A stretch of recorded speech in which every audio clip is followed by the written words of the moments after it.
नमस्ते सभी को। आप सबका स्वागत है इस चर्चा में जो जन आवाज और विकल्प संगम ने साथ में आयोजित की है। Jan Awaz is a platform created in the year 2015 where they promote an understanding that democracy must protect pluralism and diversity. And the platform has been forging alliances of a collective ethos of equality and justice that are based on concerned and affected people's expertise in almost every area of public life. Or Vikalp Sangam is an evolving process that involves in its core functioning over 90 movements and organizations in India. जो विकल्प संगम है वो 2014 में शुरू हुआ था, जो grass roots organisations के साथ काम करता है, जो वैकल्पिक प्रोसेसेस सॉल्यूशंस पे काम कर रहे हैं। जी कोई कुछ बोल रहा है? No please continue. और ये चर्चा हो रही है with our speakers जिन्हें मैं इंट्रोड्यूस करूंगी। So we have Nikhil Dej ji. He is a renowned social activist and a founder member Mazdoor Kisan Shakti Sangathan. He's also a convener of NCPRI and associated with Sushan Evam Rozgar Adhikar Abhiyan and has been working on labor rights since the early 80s. And he's had a crucial role in the struggle for and shaping the right to information law. We have Rakshita Swamiji, who is a public policy practitioner with over 13 years of experience in conceptualizing, demonstrating, and institutionalizing mechanisms of social accountability in the delivery of schemes and functioning of public institutions at the intersection of government and civil society organizations. वो founder and head है of social accountability forum for action and research, where अपने team के साथ वो she's building a rule-based public accountability frameworks in collaboration with governments and civil society organizations. We also have Professor Babu Matthews Ji, who is former registrar and faculty at NLSIU. He was also part of the trade union movement and various other social movements taking up issues of bonded labor, child labor, displacement, and destruction of the livelihoods of the marginalized. He combined the teaching and practice of human rights, and during the last 6 years, he served as country director of ActionAid International in India.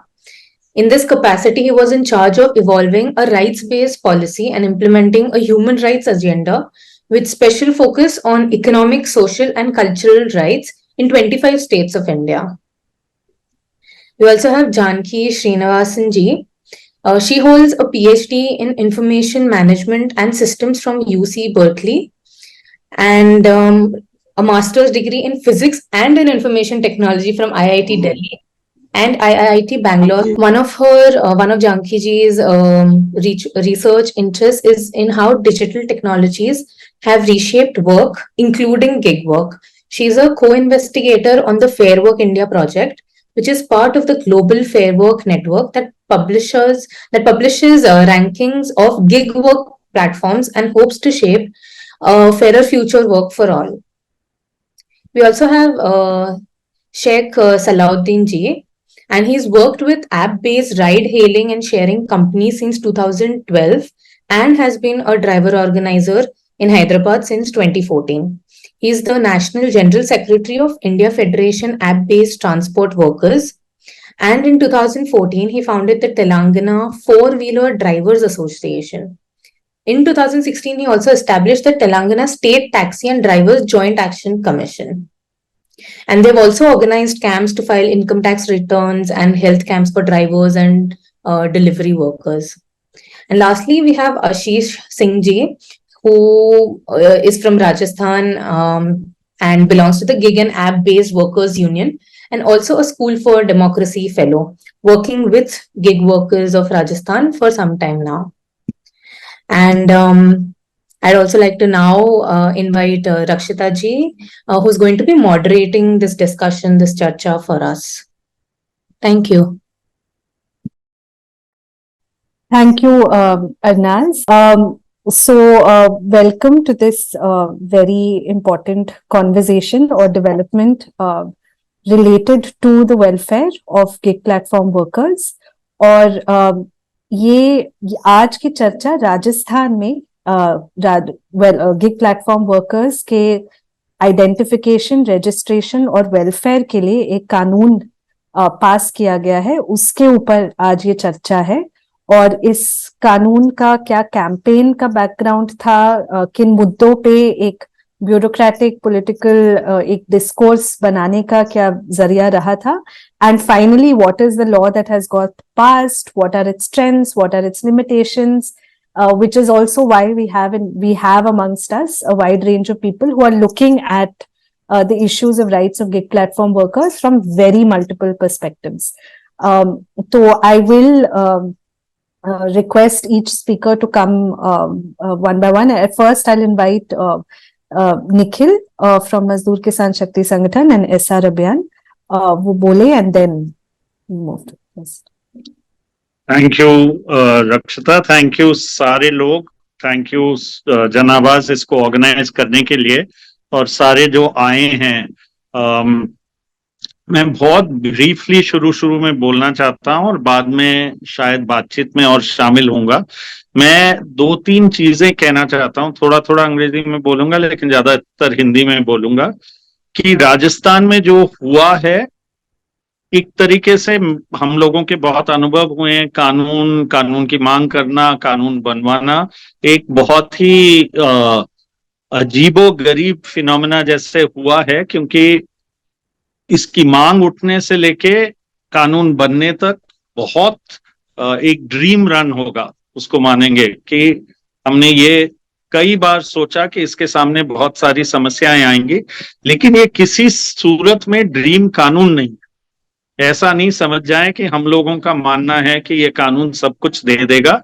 Gig workers, gig platform workers के पास कुछ भी जरिया नहीं था, ना राजस्थान में, और जहां हमें समझ में आ रहा था दूसरी जगह, जहां ये कलेक्टिव बार्गेनिंग कर सकते थे, बातचीत कर सकते थे, इज्जत से अपने हक मांग सकते थे, और उसका एक जरिया ढूंढा गया। तो ब्रेक थ्रू जरूर है, एक बड़ा एक दरवाजे में एक पांव रखने की जगह मिली या एक कमरे के अंदर पांव रखने की जगह मिली, उससे ज्यादा तो और बहुत कुछ आगे करना पड़ेगा।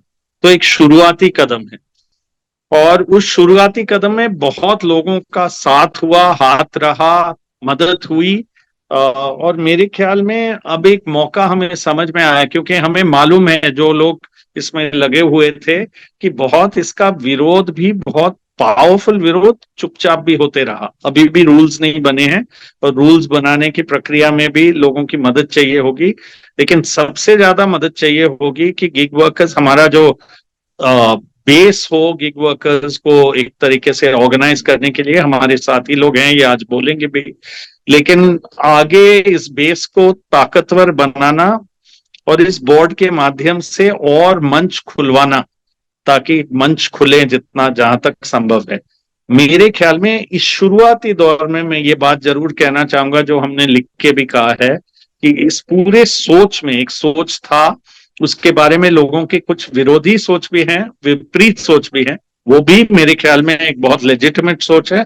हम भी हमारी बात रख रहे हैं, हमें लगा कि ये एक मौका है, हम मौका में जाएंगे। ऐप भी बात कर रहे थे, लेकिन ऐप से आगे जाके ये ऐसे बोर्ड बने।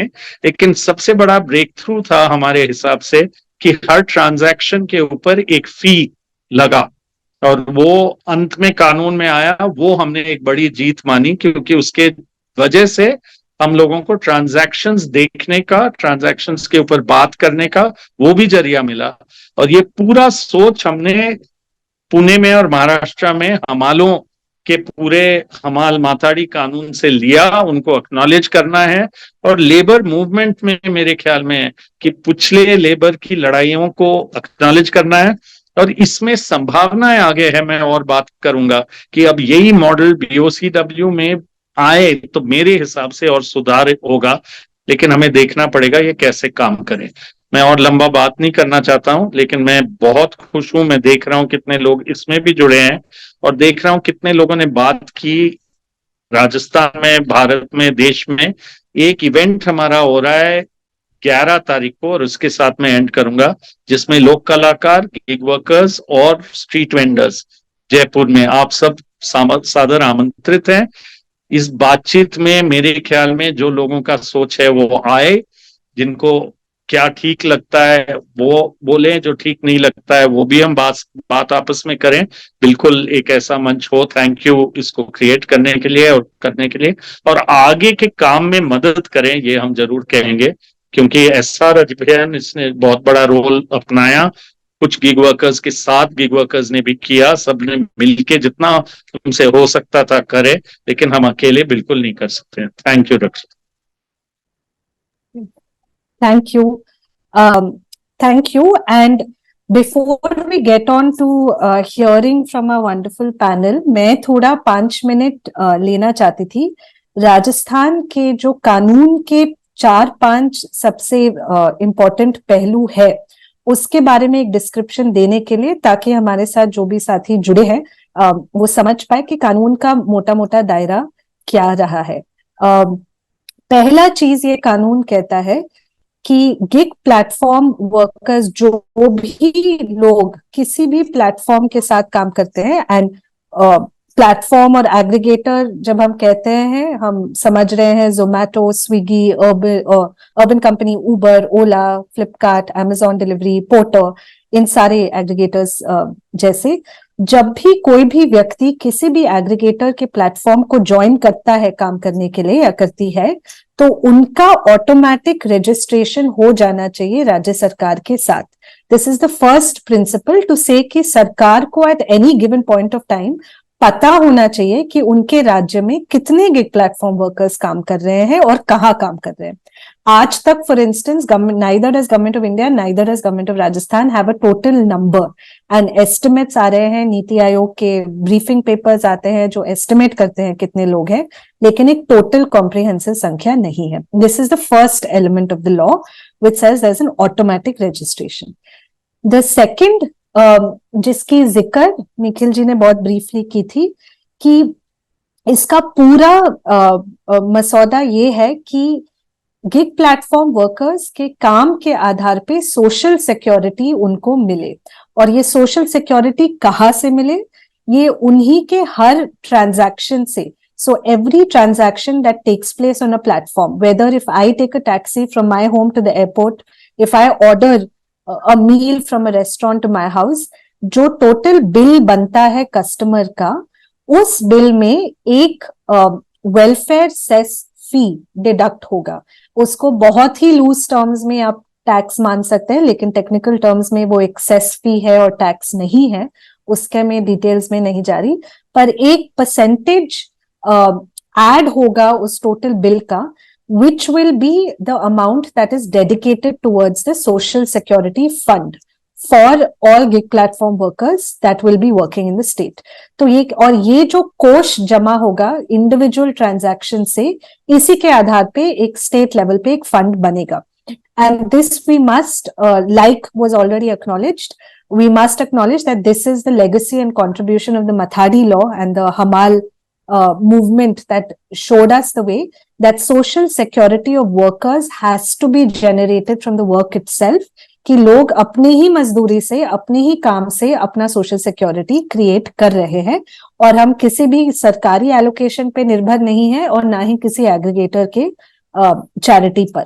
So that's the second unique element of this law, which mandates a welfare cess fee as a percentage of every transaction that is generated in the platform economy. तीसरा ये कहता है एक त्रिपक्षीय बोर्ड होगा राजस्थान में, जैसे कि कंस्ट्रक्शन वर्कर्स वेलफेयर बोर्ड है, वैसे ही एक त्रिपक्षीय बोर्ड होगा जिसमें एग्रीगेटर्स के रिप्रेजेंटेटिव्स होंगे, सरकार के रिप्रेजेंटेटिव होंगे और वर्कर्स एंड वर्कर यूनियंस के रिप्रेजेंटेटिव्स होंगे। और ये बोर्ड तय करेगा कि कितना वेलफेयर सेस फी डिडक्ट किया जाएगा, सोशल सिक्योरिटी स्कीम्स किस तरीके के होंगे, पेंशन, मेडिकल, एजुकेशन वगैरह, एंड उसका यूटिलाइजेशन कैसे किया जाएगा। तो ये डिसीजन मेकिंग का पूरा अथॉरिटी एंड पावर इस बोर्ड के पास रहेगा, जिसमें सारे पॉइंट्स ऑफ व्यू रिप्रेजेंट किए जाएंगे। ये कानून का तीसरा भाग है। चौथा भाग ये कहता है कि हर आज के दौर में we know that there is an immense amount of data that is generated through the gig platform workers identities and through the work that they are contributing to, और अनेक प्रकार के डेटा पॉइंट्स आ रहे जनरेट हो रहे हैं। ये कानून कहता है कि हर एक ट्रांजैक्शन का एक यूनिक आईडी होगा और हर एक ट्रांजैक्शन का ब्रेकअप कि कितना अमाउंट एग्रीगेटर को गया, कितना वर्कर को गया, कितना जीएसटी या टैक्स में गया और कितना वेलफेयर सेस फी में गया, इसका ब्रेकअप बोर्ड और सरकार देख पाएगी, which is the only way that the board and government can actually ensure कि हर ट्रांजैक्शन पे वेलफेयर सेस फी कट रहा है और हर प्लेटफॉर्म में ये प्रोसेस चल रहा है। So this idea of having a transaction management information system which is mapping every transaction in the platform economy, और ये भी बहुत जरूरी बात है कि while we are having this conversation, news में भी अभी हमें पता चला है कि digital personal data protection bill pass हो गया है लोकसभा में, तो उस प्रकार का जो एक वार रहेगा where there will be big tech and state will have access to data, are we looking at possibilities where state laws like Rajasthan will actually give a chance for people to also engage in this process of data identification and using data for the larger public good. So is this an important counter to what we're seeing happening at the national level? ये चौथा है। And आखिरी and the last element of this law, ये पहला submission है government का कि government accountable है गिग वर्कर्स के प्रति। मेरे बाद जो बाकी के स्पीकर्स हैं बहुत खूबी से दर्शाएंगे कि गिग प्लेटफॉर्म वर्कर्स के इतने मल्टीपल तरीकों से एक्सप्लॉयटेशन होता है और दिक्कतें होती है, और ये बिल्कुल नहीं है कि ये कानून सारे प्रॉब्लम्स को सॉल्व करेगा, but at least the acknowledgement of a state government that the state government is responsible to hear grievances of gig platform workers, redress them within a stipulated time frame, और एक appellate mechanism बिठाना, ये दिखाता है कि पहली बार gig platform workers को सरकार कह रही है कि हमारी जिम्मेदारी है आपकी सुनने की और आपके शिकायतों का निस्तारण करने की। So I just wanted to lay down the basics of the law on the basis of which many people and everybody who's going to speak after are not just experts speaking on this issue. I must also say have really given a lot of their effort, support and contribution to the Rajasthan law getting passed. And we can see it's a collective effort. So it's also an opportunity to thank all of the co-panelists for being not just speaking on this as experts, but actually being part of a campaign and helped bring pieces of this law together. तो इसके बाद मैं professor बाबू Matthew से request करूंगी कि वो अपनी बात रखे on why he thinks this is an important legal development and what what kind of a path this paves for future efforts. And Professor Matthew, please feel free to speak in English and I can do a summary translation. Thank you. Thank you. At the outset, my congratulations to the Rajasthan team for achieving this breakthrough so far as gig and platform workers is concerned. I must also congratulate the Chief Minister of Rajasthan, Shri Gehlot, because we have been following the initiative from the time of his budget speech. And, we were watching with crossed fingers whether it will actually materialize into a law. This law joins the cluster of good laws initiated by civil society organizations. I have in mind Right to Information, National Food Security Act, NREGA, Right to Education, Forest Rights. So in a sense, this joins, that cluster of laws where civil society has made significant contribution. And I think it represents a breakthrough from that point of view, along with a sister law also from Rajasthan, which gives urban employment guarantee for 125 days. During the period of neoliberalism, what we have been watching is government's role in snatching away the rights that existed. So in that sense also, this is a rare instance of a right being vested in favor of gig and platform workers. Yes, as Rakshita was saying, I think the incorporation of tripartitism is a very important aspect during a period when many people in power like to forget about it. I think this is an occasion for us to remember that ILO's convention number 144 deals with tripartitism, and India has ratified that convention. And very early, Dr. Ambedkar, as early as 1942, brought it into practice in India in the sense that the Indian Labour Conference, was given new life by bringing workers' participation into that forum. So it's, by this law, you're carrying forward that very healthy tradition. As again Rakshita pointed out, I think this creation of a welfare board is a very important thing. We in South India have been witnessing the different mechanisms by which welfare boards are sought to be paralyzed. Tamil Nadu and Kerala have had welfare boards in different sectoral occupations, and they also had some cess arrangement. In preparation for the GST, various cess-related laws were repealed, and so we are going through a period when it appears as if Government of India is unable to tolerate welfare boards at the state level, and therefore, preventing them from having the resources for it. So in that context also, creating a welfare board of this nature is a very welcome feature, not only for gig and platform, but for other segments of the unorganized labor. And I think at the heart of this law, I would also, especially welcome this feature of automatic registration, that all platform workers will be registered by the aggregators. I think that's important. As I said earlier, not only for gig and platform, this must become a universal rule. And, in contrast to the e-Shram, we must have a mechanism by which we have a registration process that is easily accessible. And some of us feel in future we must have it at the district level. There should be a deputy labor commissioner who will bring on record all informal sector workers, because that is the beginning of trying to protect some of their rights. So compelling the aggregators to share their database with the welfare board is again an extremely welcome idea.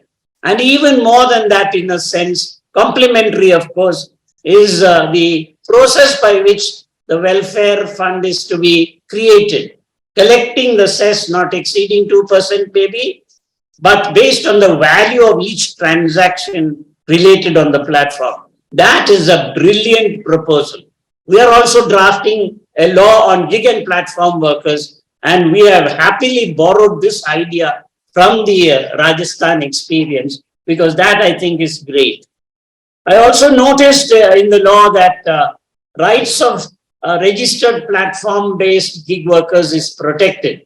It's a rights-based approach, and we take note of the right to a general social security, a specific social security, and then also to be heard in respect of grievances by an authorized officer, and that such an officer can give a direction for appropriate compensation subject to an appeal.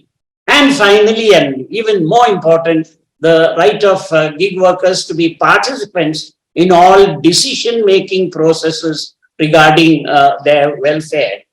I am conscious of the limitations of time, and so let me conclude by saying, this central transaction information and management system is another brilliant innovation.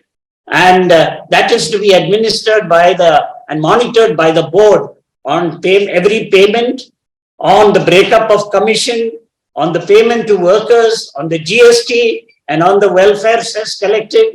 This is a pragmatic realization of transparency and accountability. And when people ask, how do you ensure whether a law will be enacted? It depends on provisions like this that make a difference. And I think from the point of view of implementation, many of our laws fall back on criminal law. I am so happy to note the absence of criminal law. You are not thinking of, how many days somebody should be put in prison. Instead, you have said, in case of non-payment of welfare cess or non-payment of fee or fine, and fine which may vary from 10,000 to up to 50 lakhs. So that kind of fine, if it is not paid, the provision that recovery will be done as an arrear of land revenue. That is a very brilliant move. That's the best thing that you can do. It's a strong civil remedy, and I am sure that will contribute in a big way. But before I conclude, I must say, this is a first step, and so we welcome it wholeheartedly. But there is a long journey which must get into more details and go beyond just welfare measures. And we have to tackle all the conditions of work which don't apply as of now to the gig and platform workers. And there the right to unionization, collective bargaining, wages, social security in greater detail, all forms of victimization, all that have to be addressed. And we are trying to do that. And as soon as our draft is ready in the public domain, we'll be happy to share it with all those who are in this forum to receive your inputs. Thank you for calling us into this discussion. Thank you very much professor Matthew. और मैं इन्होंने जो बात रखी है उसका संक्षेप में एक हिंदी अनुवाद रख रही हूँ। शुरुआत हुई वो राजस्थान गवर्नमेंट को शुभकामनाएं के साथ कि उन्होंने ये पहल की। इन्होंने माना है कि सिविल सोसाइटी संस्थाएं और संगठन और मूवमेंट्स के कंट्रीब्यूशन से जिस प्रकार के ऐतिहासिक कानून बने हैं, जैसे RTI, NREGA, forest right act, उस स्तर पर ये कानून को देखना चाहिए। और ये भी एक सिविल सोसाइटी सामाजिक संगठनों का एक कंट्रीब्यूशन रहा है। फिर वो आते हैं कि इस कानून में ताकत किन किन प्रोविजंस के थ्रू आ रहा है। पहले तो उन्होंने कहा है कि हम ऐसे दौर में हैं जहां पे मार्केट और कंपनी का ही एक राज चल रहा है, नियो लिबरलिज्म, जहां पे सरकार की नीतियां भी उन्हीं को ज्यादा फेवर करती है। इस दौर में ऐसा कानून जो किसी का हक छीन नहीं रहा लेकिन एक नया हक स्थापित कर रहा है, ये बहुत महत्वपूर्ण है। त्रिपक्षीय बोर्ड का आना, वो भी एक पुराना एक ऐतिहासिक लेगेसी रहा है जो वापस इसको जोड़ रहा है। और ये एक ILO convention, international labour organisation के कन्वेंशंस के भी आधार पर इसको ज्यादा मजबूत किया जा रहा है। जो वेलफेयर बोर्ड्स कुछ तरीकों से कमजोर हो गई है दक्षिण भारत में, जैसे कि तमिलनाडु हो या केरला हो, उससे भी सीख के, ताकि ये परिस्थिति यहाँ पे भी ना आए, उसकी भी सोचने की जरूरत है। इन्होंने कहा है कि ऑटोमेटिक रजिस्ट्रेशन इस कानून का बहुत ही महत्वपूर्ण मुद्दा है। और ये ऐसा चीज है जो हर जगह सारे अनऑर्गेनाइज्ड वर्कर्स के लिए जो नीतियां या कानून बन रहे हैं उसमें इसका एक एप्लीकेशन होना चाहिए। और ये ई श्रम जैसे एक जो डेवलपमेंट है जहाँ पे लोगों को जाके रजिस्ट्रेशन करना पड़ रहा है मुश्किल परिस्थितियों में, ये उसका एक विकल्प दिखाता है और दर्शाता है। और आगे शायद डिस्ट्रिक्ट लेवल्स पे भी इसका क्या registration, automatic registration through labour department हो, उसकी भी बात की है। उनका ये भी एंडोर्समेंट रहा है कि हर ट्रांजैक्शन पे एक वेलफेयर सेस फी बिठाने का प्रक्रिया बहुत ही बढ़िया है। और आज बाबू मैथ्यू जी और उनके साथ कुछ लोग कर्नाटका में ऐसा कानून प्रिपेयर करने में, लिखने में पूरे तरीके से लगे हुए हैं और कह रहे हैं कि यहाँ राजस्थान के एक्सपीरियंस से कुछ जैसे कि ट्रांजैक्शन पर फी के जैसे सीख, ऑटोमेटिक रजिस्ट्रेशन जैसे सीख, वो भी कर्नाटका के कानून में भी डालना चाहते हैं। और वो सबके साथ शेयर भी करेंगे सार्वजनिक तरीके से, ताकि लोग भी अपने इनपुट्स दे सके। ये कानून जो वर्कर्स के राइट्स को लिस्ट करता है और प्रोटेक्ट करने का आश्वासन देता है, बहुत जरूरी है। और उन राइट्स में से सबसे जरूरी कि गिग प्लेटफॉर्म वर्कर्स का अधिकार है कि वो अपने हित में जो डिसीजंस लिए जा रहे हैं सरकार से या बोर्ड से, उसमें उनका भागीदारी सुनिश्चित करने का जो अधिकार है वो बहुत ही महत्वपूर्ण है। और इस कानून में बहुत सारे ऐसे प्लेटफॉर्म्स हैं जो मौका देता है वर्कर्स को, लोगों को, ऑर्गेनाइजेशंस को कि वो इस कानून का क्रियान्वयन कॉन्स्टेंटली करवाते रहे। जैसे कि ट्रांजैक्शन मैनेजमेंट इंफॉर्मेशन सिस्टम भी वैसा एक अपॉर्चुनिटी है, लेकिन इस कानून में ऐसे और प्लेटफॉर्म्स तैयार है। और पेनल्टी भी, कि केवल जेल या उस प्रकार की प्रक्रिया नहीं, लेकिन पैसे कैसे रिकवर करे, एक सिविल प्यूनिटिव मेजर का स्थापित करना भी उनका सोच था कि बढ़िया है। और अंतिम में इन्होंने जरूर कहा है कि बहुत सारे और चीजें हैं जिसमें नीति कानून लाने की जरूरत है, जैसे किस हालत में गिग वर्कर्स काम करते हैं, कितने घंटे काम करते हैं, उनकी न्यूनतम मजदूरी क्या है, वो सारे पक्ष भी है जो शायद ये कानून नहीं देख पाता है, लेकिन ये एक बहुत जरूरी पहली स्टेप है। और इनका प्रयास है कि कर्नाटका में और आगे भी जैसे और प्रयास हो, इसको जोड़ते हुए इन बाकी चीजों के भी कैसे उसको इनकॉर्पोरेट किया जाए। So thank you professor Matthew. अगला मैं रिक्वेस्ट करूंगी आशीष सिंह, जो राजस्थान में इस पूरे पहल में खुद भी एक गिग प्लेटफॉर्म वर्कर रहे हैं और बहुत ही इंपॉर्टेंट भूमिका निभाई है कि अपने साथ बाकी वर्कर्स को भी मोबिलाइज करना, यूनियनाइज करना, और एक स्ट्रगल बहुत सालों का रहा है। तो उसमें उनका हम सुनना चाहते हैं नेक्स्ट आशीष से कि आज आप उनके समझ के अनुसार गिग प्लेटफॉर्म वर्कर्स की क्या दिक्कतें हैं जो लोग महसूस कर रहे हैं, और किस हद तक ये कानून उनको मदद कर सकता है उन तकलीफों के को पार करने के लिए। तो आशीष, आपसे सुनते हैं। तो सभी का धन्यवाद देना चाहूंगा कि आप सभी के प्रयास से सामूहिक सभी जुड़े हैं और मीटिंग ऑर्गेनाइज की गई है। और रक्षिता जी, निखिल जी, बाबू मैथ्यू जी, जानकी जी, पूरी टीम, यहाँ पे मुकेश जी भी जुड़े हैं, स्कूल SFD, शेख भाई और नचिकेत जी, बहुत सारे साथी जुड़े हैं, सूचना एवं रोजगार अधिकार अभियान, और भी सभी यहाँ पर जितने भी लोग जुड़े हैं सभी का स्वागत करता हूँ और धन्यवाद देता हूँ कि राजस्थान में जो कानून पारित हुआ सभी के सामूहिक प्रयासों से ऐसा हुआ। और बधाई भी देता हूँ कि जो ये कार्य हुआ है ये देश ही नहीं पूरी दुनिया में इसे देखा जा रहा है, और इसी के साथ में अन्य राज्यों में भी जो है इसकी गूंज जो है राजस्थान से जा रही है। क्योंकि मैं ऐसे गिग वर्कर भी रह चुका हूँ। 2014 के अंदर जो है स्टार्ट हुआ था जयपुर में, और मैंने as a cab driver start किया था यहाँ से।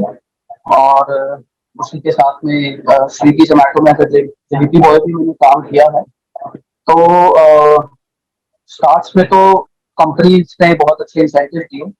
थोड़ा मैं जर्नी आपको बता देता हूँ कि उस समय से लेके अभी तक के ये मूवमेंट कैसे बने हैं और हमें दूसरे राज्यों से सीखने के लिए कैसे मिला है और यहाँ तक पहुंचे हैं और सभी का साथ कैसे हुआ है। तो मैं उसका थोड़ा सा 2 मिनट की छोटी सी जर्नी बता देता हूँ। जब मैंने कैब ड्राइवर चलाना स्टार्ट किया तो मैं इस उद्देश्य से आया था कि कंपनी ने मुझे कहा था कि मैं 1 लाख रुपए महीना यहाँ पर कमा सकता हूँ, 1.5 लाख रुपए महीना कमा सकता हूँ। बहुत ही अच्छे एड्स किए थे कंपनी ने हर जगह कि आइए और कमाइए 1 लाख रुपए महीना। मैं एज अ सेल्स एम्प्लॉय एक कंपनी में सनशाइन करके किचन वेयर आता है, उसमें एज अ सेल्स देखता था। और जैसे ही मैं अपने टूर करके रास्ता उतरा तो मैंने ओला उबर की गाड़ी देखी और उसमें बैठ के मैं गया। मुझे फेसबुक पे ऐड देखा कि ओला उबर की गाड़ी है, तो उसने मैंने उससे पूछा कि आप कितना अर्न करते हो, ये नया कॉन्सेप्ट आया है, ऐसा है। तो जल्दी फिर उन्होंने बोला कि हम 1.5 लाख रुपए कमाते हैं और कोई मेहनत नहीं करनी पड़ती है, केवल लॉग इन रहो और लॉग इन रहने का पैसा मिलता है, थोड़ा सा राइड कर लो और पैसा अच्छा मिलता है। तो मैं वहां से अट्रैक्ट होकर और मैंने गाड़ी का सोचा कि चलो कहीं से फंड अरेंज करता हूँ और गाड़ी लेकर आता हूँ और पैसा कमाता हूँ। तो उस तरह से मेरी जर्नी वहां से स्टार्ट की और मैंने 2-3 मतलब 1 महीने में ये सारा डॉक्यूमेंटेशन कंप्लीट करवा के मैं गाड़ी ले आया। और फिर उसके बाद मैंने 6-7 महीने बहुत पैसा अच्छा कमाया, मैंने ड्राइवर भी रख लिया, मैंने खुद भी चलाया और फिर उसके बाद में अच्छा चला 6-7 महीने। फिर मैं एक और गाड़ी ले आया कि भाई और रख लेता हूँ, ड्राइवर रख लेता हूँ, गाड़ी चलाता हूँ। फिर उसके बाद में एक और गाड़ी ले आया, ऐसे 3 गाड़ियां मैं ले आया। मार्केट में मैंने देखा लोग 7-7, 8-8 गाड़ियां, 10-10 गाड़ियां लेकर आ रहे हैं, ये प्लान सुन के कि 1 लाख रुपए महीना कमाओ, 1.5 लाख रुपए महीना कमाओ। फिर मुझे इंटरेस्ट आया कि ये ऐसा हो कैसे रहा है, मतलब ये कंपनियां पैसा ऐसे बांट कैसे रही है, हर एक राइड पे इंसेंटिव कैसे दे रही है, 600 रुपए की राइड फ्री कैसे बांट रही है। तो उस इंटरेस्ट पे भी मैंने जाना शुरू किया कि ऐसा हो कैसे रहा है, तो मैंने वहां भी देखा। तो ये तो थी मेरी अर्निंग की जर्नी की, मैं उस कमाई वाले स्टेज में था और कमाई से मेरे को काफी अच्छा प्रॉफिट हो रहा था। फिर डिक्रीजिंग पे आया कि अब डाउन होने वाली स्टेज पे आ गया कि कंपनी ने जितना पैसा बर्न करके मार्केट को बनाना था वो बना लिया, अब मार्केट से उसको रिकवर करना था पैसा, क्योंकि अब साल भर हो गया है या 1.5 साल हो गया है, तो अब पैसा रिकवर करो। इतने में मेरा इन्वेस्टमेंट डबल ट्रिपल हो ही चुका था। तो इस बीच में हुआ ऐसा, सोशल जर्नी कहाँ से स्टार्ट हुई? सोशल जर्नी स्टार्ट हुई कि जयपुर के अंदर एक ड्राइवर को गोली मार के हत्या कर दी। कस्टमर ने ड्राइवर को गोली मार के हत्या कर दी गई उसमें। और उस समय पूरा जयपुर जो है ओला उबर की कैब ड्राइवर इंडस्ट्री से गिग वर्कर इकोनॉमी का स्टार्ट हुआ। उस समय गिग वर्कर का वर्ड भी नहीं था मार्केट, उस समय केवल कैब इंडस्ट्री थी, स्विगी जोमेटो भी नहीं आया था उस समय, बिल्कुल कुछ नहीं पता था। इनफैक्ट पूरे इंडिया में भी नहीं पता था कि गिग वर्कर वर्ड भी क्या होता है, और अभी भी बहुत सारे लोगों को नहीं पता है, वो भी हमें बताना है कि ये इकोनॉमी क्या है।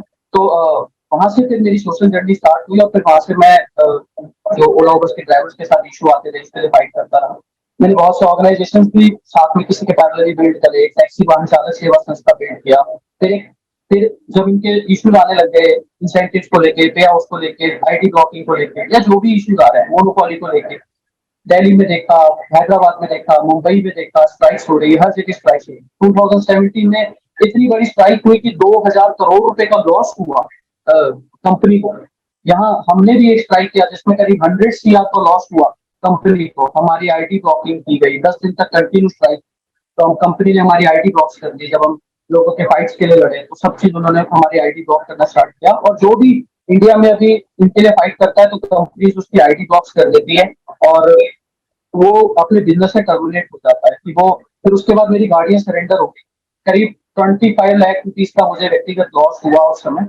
और इस बीच में मैंने खुद का ऐप भी बनाया, स्वदेशी टैक्सी, एक कुछ स्वदेशी टैक्सी करके खुद का ऐप बनाया मैंने 2017 के अंदर। कुछ लोग आए हमारे पास में और ऐसे बहुत सारे भी ट्राई करे, क्योंकि मैंने सोचा कि इन कंपनी के अगेंस्ट में विकल्प में कुछ ना कुछ होना चाहिए। तो मैंने खुद का ऐप बनाया। तो उस समय कंपनी ने गिराने के लिए हमें 5 करोड़ रुपए लगा दिए। मतलब ड्राइवर को इंसेंटिव बांट दिया, प्रतिदिन 10,000 रुपए ले जाइए और किसी दूसरे ऐप में ना चले, क्योंकि कंपनी ने जयपुर को खड़ा करने के लिए 2,500 करोड़ रुपए खर्चा, केवल ये राजस्थान को खड़ा करने के लिए। ओला उबर की बात कर रहा हूँ मैं आपको, स्विगी जोमेटो की बात नहीं करता, अर्बन कंपनी की बात नहीं करता, क्योंकि स्टार्ट ओला उबर से हुआ। तो ये ऐसा रहा और फिर फाइट्स पे फाइट्स होती रही। फिर नेशनल फेडरेशन में कनेक्ट हुआ, इंटरनेशनल कनेक्टिविटी बनी, क्योंकि फिर उस समय एक तरह से बर्बाद हो चुके थे कि अब कुछ करना नहीं है, केवल हकों के लिए लड़ना है और बस फिर लड़ते रहे और जितना हो सका करे। फिर पार्टी के अंतर्गत एक यूनियन बनाई, राजस्थान वाहन चालक संगठन, उसमें भी विघटन हो गए क्योंकि कंपनी ने कभी यूनियंस को चलने ही नहीं दिया, ना नेशनली चलने दिया, इंटरनेशनली भी हमने सुना कि वहां पर भी उसने यूनियंस को कभी चलने नहीं दिया। दूसरी यूनियन को फंड कर दिया और एक यूनियन को गिराने के लिए, ऐसा भी किया। जैसे ऑर्गेनाइज होने लगे तोड़ दिया, आईटी ब्लॉक्स करना, कॉल्स करके वर्कर को ऑर्गेनाइज होने से रोकना। क्यों? क्योंकि जैसे ऑर्गेनाइज करते हैं वो कॉल्स करते हैं कि आप क्यों ऑर्गेनाइज कर रहे हो इस बार, तो बहुत सारे चैलेंजेस आए। और not only in Jaipur, not only in Rajasthan, in fact all over India, international movement में भी सेम ऐसा ही अभी भी फेस करना पड़ रहा है और आगे भी कितने हद तक फेस करना पड़ेगा वो एक चैलेंज है यहाँ पे। क्योंकि बिना वर्कर्स को ऑर्गेनाइज करे इस इंडस्ट्री के अंदर इसमें बड़े मूवमेंट नहीं बनाए जा सकते। तो उसके बाद में जब हम यहाँ से जुड़े सूचना एवं रोजगार अधिकार अभियान से, करीब साल भर हो चुका है मेरे को। और जब हमें कानूनन तरीके से पता पड़ा कि कानूनन तरीके से हम कैसे लड़ सकते हैं, संवैधानिक तरीके से हम कैसे लड़ सकते हैं, तो वो हमें यहाँ पे सीखने के लिए मिला। हमने जाना, समझा, वर्कर्स को भी समझाया, औरों को भी समझाया, तो वो मूवमेंट बना। और उस मूवमेंट में फिर हमने जितना हो सकता है हमारे लेवल में सभी के साथ मिलकर सामूहिक प्रयास किए, और फिर प्रयास करने के बाद में आज पहले दिशा बन रही थी कि एक ऐप बनना चाहिए, कि राजस्थान में दिशा बन रही थी कि एक ऐप बनना चाहिए। तो उसी की दिशा में आगे बात बढ़ती गई और एक ये कानून और जो अब मथाड़ी का एक मॉडल हमें सीखने के लिए मिला, हम इसे देखने भी गए।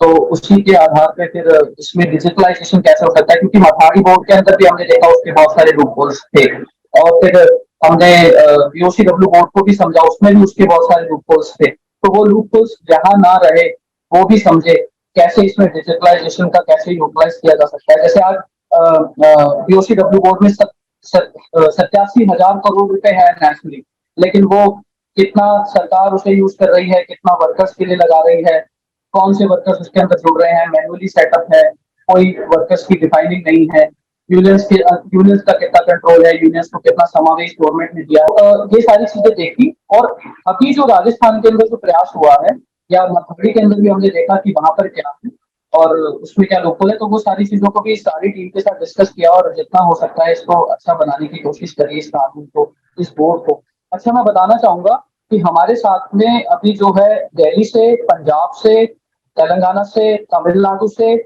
और राजस्थान से, इसी के अलावा अपने हरियाणा से भी लोग जुड़े हुए हैं। मैंने एक दो लोगों को जोड़ने की कोशिश करी है, क्योंकि मुझे अभी से ही वो हर जगह से कॉल आ रहे हैं कि इस कानून को हमारे राज्य में भी लाया जाए, इस कानून को हमारे राज्य में भी लाया जाए, और हर जगह से कॉल आ रहे हैं। तो मैंने कोशिश करी है कि वो जो भी लोग अन्य राज्यों में इसमें चेष्टा रखते हैं, तो वो लोगों की भी समझ बने और वो भी वहां पर इस आवाज को उठाए और ऑर्गेनाइज करें, और हम भी उनकी सहायता कर सकें। तो जितने भी साथी सुन रहे हैं, आपसे मेरा निवेदन है कि आप अपने राज्य में इस बात को जो यहाँ सुन रहे हैं जरूर बताइएगा, समझाइएगा, और ज्यादा से ज्यादा संख्या में लोगों को जोड़िएगा, ताकि हम इस आवाज को पूरे देश में लेकर जा सके। क्योंकि एक अकेले राज्य में बनने से तो एक एक पड़ाव है ये, और हमें इसको आगे पूरे पूरे देश में लेके जाना है और एक बेहतर प्रयास करना है। तो हाँ, तो फिर ये दिशा बनी रचिता जी और सभी को बस बताना चाहूंगा, इतना ही रहा। और आगे वर्कर्स तक पहुंचने के लिए हम सभी से ये निवेदन करना चाहते हैं, क्योंकि अगर वर्कर्स को नहीं पता पड़ रहा है कि उनके लिए क्या हो रहा है, वैसे तो यहाँ डिजिटल मॉडल है, इसका सबसे बड़ा बेनिफिट है कि डिजिटल है, लेकिन यहाँ प्रॉब्लम ये है कि कंपनियां बहुत 10 लाख करोड़ की कंपनियां, जिनके पास 10 लाख करोड़ रुपया है, टीम है, सब कुछ है। हम जब भी ऑर्गेनाइजिंग के लिए जाते हैं तो वो पैसे से भी तोड़ती है और अपने सिस्टम से, टेक्निकल से भी तोड़ती है। तो हमें भी टेक्निकली साउंड होना चाहिए, सारे तरह से साउंड होना चाहिए, नंबर में भी साउंड होना चाहिए। 4 लाख वर्कर अगर राजस्थान में है और 80 लाख वर्कर पूरे इंडिया में है, तो 8 लाख वर्कर्स की कनेक्टिविटी कम से कम 10% तो हमारे पास में होनी चाहिए। उस दिशा में भी हमें सोच के करना चाहिए, ताकि ये मजबूत बने। कोई भी सरकार या कोई भी कंपनी इसका इंडिविजुअल कंट्रोल ना कर ले, इसमें वर्कर की भी उतनी भागीदारी रहे, कंपनी की भी रहे और सरकार की भी रहे, तीनों की इक्वल रहे और सबके साथ न्यायोचित कार्य हो, जस्टिसफुल काम हो, और सभी को इसके benefits. Thank you, thank you Ashish. और बहुत जरूरी भी आपका खुद का अनुभव जो है और व्यक्तिगत, और उसी से ही एक ये एक आप और आप जैसे बहुत सारे जो गिग प्लेटफॉर्म वर्कर्स है राजस्थान में और यूनियंस के साथ, जिन्होंने इस कैंपेन को एक दिशा दी, और उसका भी एक उसका इतिहास और उसका बेस क्या था, वो सुनना बहुत जरूरी था हमारे लिए। अगले मैं रिक्वेस्ट करूंगी कि जानकी हमारे साथ जो जुड़ी है, जो फेयर वर्क एक संस्था है जो बेसिकली इन ये जो अलग अलग एग्रीगेटर्स है, प्लेटफॉर्म्स है, उनके काम को समझ के उनको रेट करना कि वो किस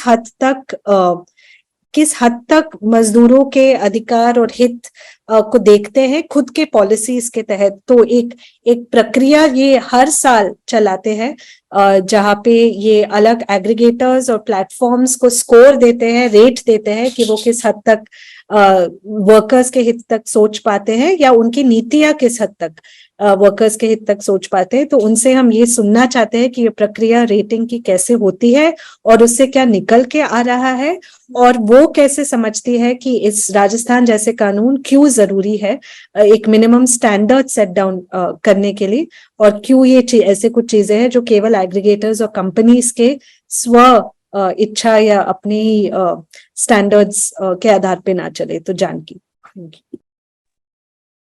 थैंक्स रक्षिता। पहले तो मैं धन्यवाद देना चाहूंगी जन आवाज और विकल्प संगम को कि ये अपॉर्चुनिटी दिया बात करने का। फिर जैसे मेरे पहले वाले स्पीकर्स ने भी बोला, बहुत बहुत बधाई राजस्थान में सब लोग जो जुड़े और पूरे देश में जितने लोग जुड़े, ये कानून आ पाया। और जैसे निखिल जी कह रहे थे, बिगिनिंग टू एंड काफी यूजुअली इतना शॉर्ट पीरियड नहीं होता है, हमें ये भी याद रखना चाहिए।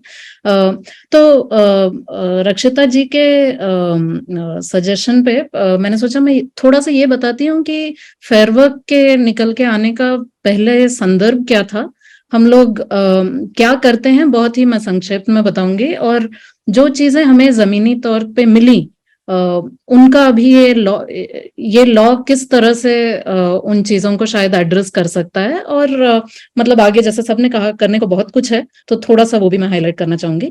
तो फेयर वर्क एक्चुअली अब हम 40 देशों में हैं, लगभग 40 देशों में हैं। बट जब 2018 में ये प्रोजेक्ट शुरू हुआ था, तब अब से कई चीजें कई डिफरेंट थी।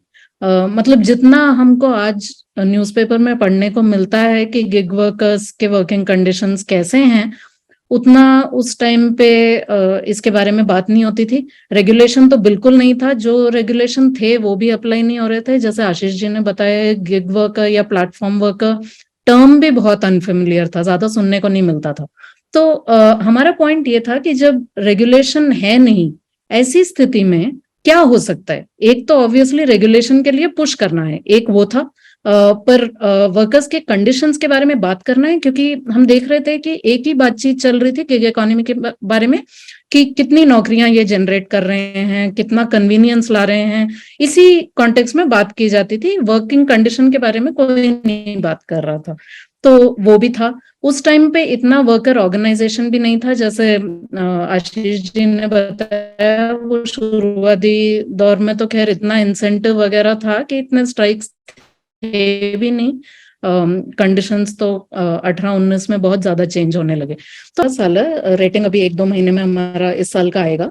हम डिफरेंट शहर, सो हम शायद एक ही ऑर्गेनाइजेशन है जो मल्टी ईयर मल्टी सिटी, हम लोग आजकल कोची, बैंगलोर और दिल्ली में वर्कर्स से बात करते हैं। मल्टी डोमेन मतलब ओला उबर भी, बट डिलीवरी वर्क भी, होम सर्विसेज भी, मेडिकल डिलीवरी, तो काफी डोमेन और हर एक के अंदर काफी प्लेटफॉर्म को भी कवर करते हैं। और हम फेयर वर्क के 5 सिद्धांत लेके चलते हैं जो वर्कर्स के साथ वर्कशॉप में डिस्कस किए गए, और ILO के जो वर्क के जो रूल्स हैं उसके हिसाब से हैं। तो हमारे 5 सिद्धांत हैं। फेयर पे यानी वेतन उचित हो, फेयर कंडीशंस काम करने की परिस्थितियां उचित हों, फेयर कॉन्ट्रैक्ट या अनुबंध हो जो फेयर हो, फेयर मैनेजमेंट या निष्पक्ष प्रबंधन, और फेयर रिप्रेजेंटेशन या प्रतिनिधित्व, वर्कर्स का रिप्रेजेंटेशन होना चाहिए कि ये काम चलता कैसे। तो इन 5 सिद्धांतों पे हम लोग प्लेटफॉर्म से भी एविडेंस लेते हैं, वर्कर्स के साथ भी इंटरव्यू करते हैं, डेस्क रिसर्च भी लेते हैं, और इन सबको फिर एक साथ जोड़ के हर साल पिछले 4 साल से हम लोग स्कोर निकालते हैं प्लेटफॉर्म्स का। और ये तो आपको शायद पता ही होगा कि स्कोर्स ज्यादा अच्छे नहीं होते हैं। दो प्लेटफॉर्म टू प्लेटफॉर्म डिफरेंस भी बहुत है, क्योंकि फूड डिलीवरी और होम सर्विसेज बहुत अलग अलग चीजें हैं, तो हर एक में तकलीफें भी अलग होंगी, जाहिर है। बट एक चीज जो हमको फिर से देखने को मिला, और जो हमने काफी फोरम्स में उसके बारे में बात भी किया है, ये है एक ओपेसिटी या अपारदर्शिता। एंड इसमें भी हमको 3 तरीके के अपारदर्शिता मिली। एक कि जैसे आई थिंक ऑलरेडी 2 स्पीकर्स ने बोला कि हम एक हाथ में तो ये कह रहे हैं कि गिग वर्क की वजह से इतने लोगों को एम्प्लॉयमेंट मिला, बट एक्चुअली नंबर्स किसी को नहीं पता है। तो हमारे जो अप्रोक्सीमेट नंबर भी हैं वो मतलब मिलियंस से फर्क खाते हैं, तो फिर उसको आप अप्रोक्सीमेशन भी नहीं बोल सकते। तो कितने वर्कर्स हैं हमको इसका आइडिया नहीं है, गवर्नमेंट के पास ही फिगर नहीं है। फिर हम लोग एक हाथ पे ये कहते हैं कि डेटा बहुत सारा है इस गिग इकोनॉमी में, पर किसके लिए, किसके बारे में है वो डेटा और किसके पास अवेलेबल है, ये चीज भी बहुत इसमें भी काफी अस्पष्टता थी कि किसके बारे में डेटा है और कौन उसे एक्सेस कर सकता है। और तीसरी एक ये भी बात है, ये जो एल्गोरिथमिक अपारदर्शिता जो है कि वर्कर्स को काम मिलता क्यों है, अगर 3 लोग खड़े हैं वेट कर रहे हैं काम के लिए, एक को क्यों मिलता है बाकी 2 को क्यों नहीं मिलता है। खैर ये सब तो मतलब आगे की बहुत सारी लड़ाइयां हैं मेरे हिसाब से, बट ये 3 तरह की अपारदर्शिता थी जो हमको ऑलमोस्ट हर प्लेटफॉर्म में और वर्कर से बात करते हुए मिली। फिर जब हम लोग हमारे सिद्धांत 1 by 1 सिद्धांत पे जाते हैं, तो एक बात तो ये है कि ऑलमोस्ट कोई भी प्लेटफॉर्म न्यूनतम मजदूरी नहीं गारंटी करता है, स्पेशली जब आप काम के रिलेटेड खर्चे आप अकाउंट कर लेते हो, तो वो नहीं गारंटी करता है कि हर वर्कर जो इस प्लेटफॉर्म पे काम करेगा उसे आवरली मिनिमम वेज तो मिलेगा ही मिलेगा, वो बिल्कुल भी नहीं है ऐसा।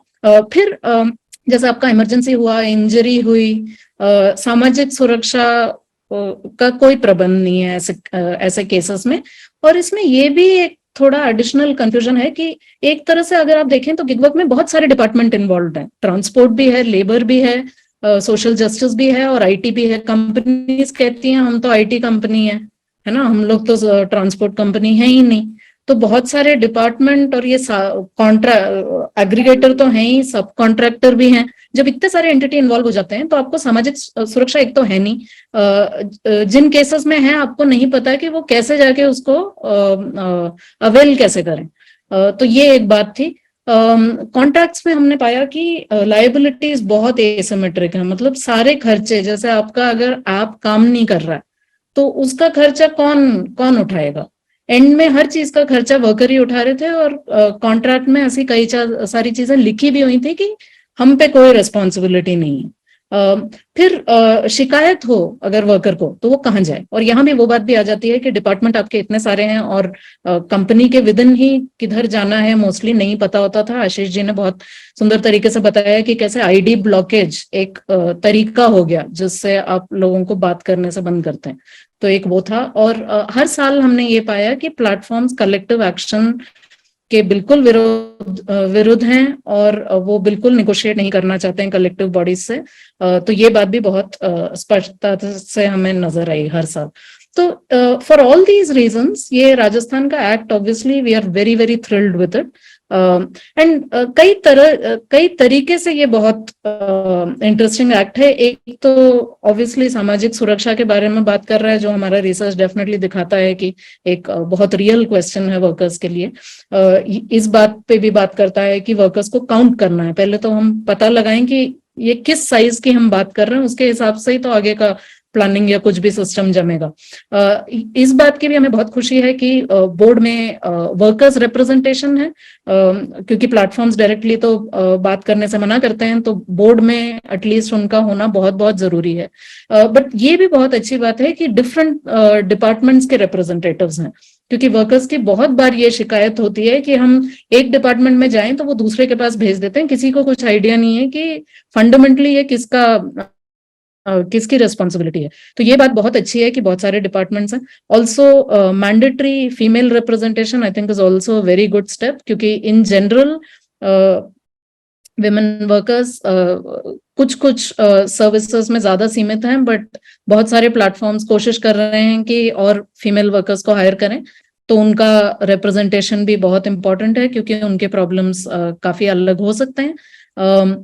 प्लस ये पूरा प्रोसेस भी बहुत इंस्पायरिंग रहा हमारे लिए, इन द सेंस कि गिग इकोनॉमी के बारे में जब हम बात करते हैं एक शब्द बहुत बार आता है डिसरप्टिव, कि ये हर तरीके से इससे पहले जो आया उससे अलग है।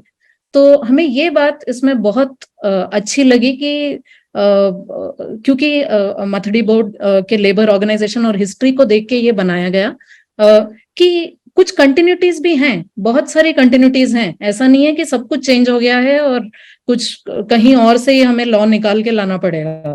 पहले भी ये संघर्ष हुए हैं और उनसे हम क्या सीख सकते हैं। तो वो बात भी बहुत इम्पोर्टेंट है। और जैसे प्रोफेसर मैथ्यू ने कहा और बाकी स्पीकर्स ने भी कहा, एक ये बहुत ही ब्रिलियंट बात इसमें ये है ट्रांजैक्शन बेस्ड वाली, क्योंकि प्लेटफॉर्म से जो हमारी बात होती है उसमें एक एक जगह आके बात अटक जाती है कि ये फ्लेक्सिबल वर्क है, वर्कर्स बहुत सारे ऐप पे काम कर सकते हैं। तो अगर आप उबर में भी हो और ओला में भी हो तो आपकी सामाजिक सुरक्षा मुझ पे क्यों, उबर पे क्यों, क्योंकि आप ओला पे भी काम करते हो। तो वो मल्टी ऐपिंग वाला पूरा सवाल ही यहाँ कोई मायने नहीं रखता, क्योंकि आप ट्रांजैक्शन के बेस पे करते हो। तो वो that is another really interesting part of this bill. तो जानकी, करने just का काम बहुत कुछ है। I'll wrap up, so within the law itself operationalization पे बहुत चीजें निर्भर करती हैं कि किस तरह से ये डिसबर्स किया जाएगा, वेलफेयर फंड अक्यूमुलेट होता ना जाए और एक्चुअली उसका इस्तेमाल हो, ये कैसे मॉनिटर होगा, ये सारे सवाल तो सोचने ही पड़ेंगे। और इंफॉर्मेशन सिस्टम एक्चुअली ऑपरेशनलाइज कैसे होगा और टेक्नोलॉजी उसकी कैसी होगी, कैसे बिल्ड होगा, ये सब भी सवाल हैं। ये सब तो इसी के रूल्स के विद इन है, बट इसके बियॉन्ड भी ऑब्वियसली न्यूनतम मजदूरी वाला सवाल तो बहुत एक बड़ा सवाल है जो डेफिनेटली इसके बाद में डील करना होगा। That's all I had. Thank you. Thanks रक्षिता। बहुत शुक्रिया जानकी और उनके टीम का जो अनुभव रहा है इन एग्रीगेटर्स को, जैसे उन्होंने कहा अलग अलग जगहों पे और अलग अलग एग्रीगेटर्स को इन्हीं न्यूनतम चीजों के बारे में समझना और ये देख पाना कि साल पर साल क्या चीजें बिगड़ रही है या जैसे ही रही थी वैसे ही है कि बेहतर सच में हो रहा है। ये एक्चुअली शायद हमारे देश में ऐसा एक एविडेंस टाइप ऑफ रिसर्च बहुत हुए हैं, शोध बहुत हुए, बट कंपनी से सीधा सूचना लेके और उस आधार पे एक एविडेंस बनाना ये बहुत जरूरी रहा है। और उससे हमें भी बहुत सीख मिली है कि किस तरीके के मिनिमम स्टैंडर्ड्स कानून में बांधने चाहिए। तो थैंक यू जानकी। अब मैं अगले वक्ता के पास जाऊंगी जो एक्चुअली सूची में तो आखिर है लेकिन पहल में सबसे पहले रहे हैं, शेख सलाउद्दीन, जो हम सब गिग प्लेटफॉर्म वर्कर्स के राइट्स और उनके बारे में सोचते हैं तो इनका नाम और चेहरा सबसे पहले आता भी है, क्योंकि इस पूरे मुद्दे को शुरुआत में ही जब हम में से बहुत लोग एक्चुअली नहीं समझ पाए थे कि क्या हो रहा है, क्या दिक्कत हो रही है, तब उसी टाइम पे कैसे वर्कर्स को मोबिलाइज करना, यूनियनाइज करना और इसकी एक लड़ाई तैयार, उसकी भूमिका बनाना, उसमें बिल्कुल इन्वॉल्व रहे हैं। तो शेख जी आपसे अनुरोध है, ये कानून क्यों महत्वपूर्ण है, एक तो ये, और दूसरा क्योंकि आप Indian federation of app based transport workers और इंटरनेशनल अलायंसेस के भी पार्ट है, आगे की रणनीति में आपको क्या लगता है कि ये राजस्थान कानून के आने से आपका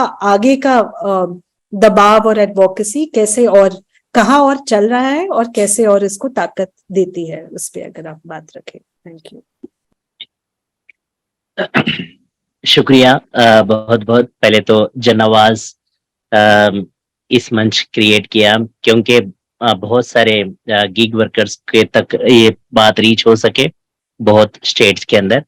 और इस जूम मीटिंग से निखिल डे सर का, बाबू मैथ्यू साहब का, रक्षिता जी का और हमारे जानकी जी का, हमारे आशीष भाई का, जो भी इस मुनीम में जुड़े हैं उन सब का दिल से मैं शुक्रिया अदा करता हूँ। जैसा हम सुने, मेरे लिए बोलने के लिए अल्फाज बहुत कम हो गए क्योंकि सभी लोग सारे चीज कवर हो गए मैक्सिमम। जैसा हमारे आशीष भाई कवर कर दिए, रक्षिता जी मैडम भी रक्षिता जी भी बहुत कवर कर दिया और जानकी जी भी कवर कर दिए।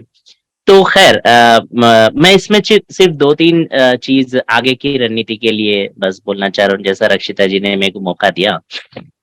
हाँ जरूर, आज के तारीख में मेरा फोकस है कि अभी जो रूल्स राजस्थान के बन रहे उसके अंदर एक स्ट्रॉन्ग रिप्रेजेंटेशन हो, वो रूल्स अच्छी तरीके से बने, क्योंकि एक देश का एक पहला लॉ जो कानून बना है वो कहीं ना 2 दिन पहले कि एक राजस्थान का मॉडल क्यों ना हम साउथ अफ्रीका में और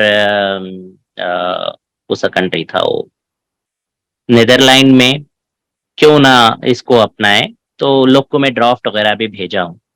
तो वो लोग भी रूल्स का इंतजार कर रहे हैं, जब रूल्स बनेंगे तो वहां पे भी उनके गवर्नमेंट्स पे, वहां पे भी दूसरे कंट्रीज पे भी कैसा प्रेशर बना सकते हैं। एक तो माहौल हम लोग इंटरनेशनल पे भी बनाना चाह रहे हैं, क्योंकि इंटरनेशनल में भी बहुत कम जगह हम लोग देख सकते हैं कानून बना हुआ है गीग और प्लेटफॉर्म वर्कर्स के ऊपर। तो मैं शुक्रिया अदा करता हूं कि चीफ मिनिस्टर साहब राजस्थान का, क्योंकि इन्होंने गीग और प्लेटफॉर्म वर्कर्स की आवाज सुना भारत जोड़ो यात्रा में राहुल गांधी जी के जरिए। और राहुल गांधी जी भी जब हैदराबाद से उनकी जब भारत जोड़ो यात्रा चल रही थी, उनके दिल और दिमाग में बैठा और हर जगह भी जो है गीग वर्कर्स की आवाज उन्होंने उठाई।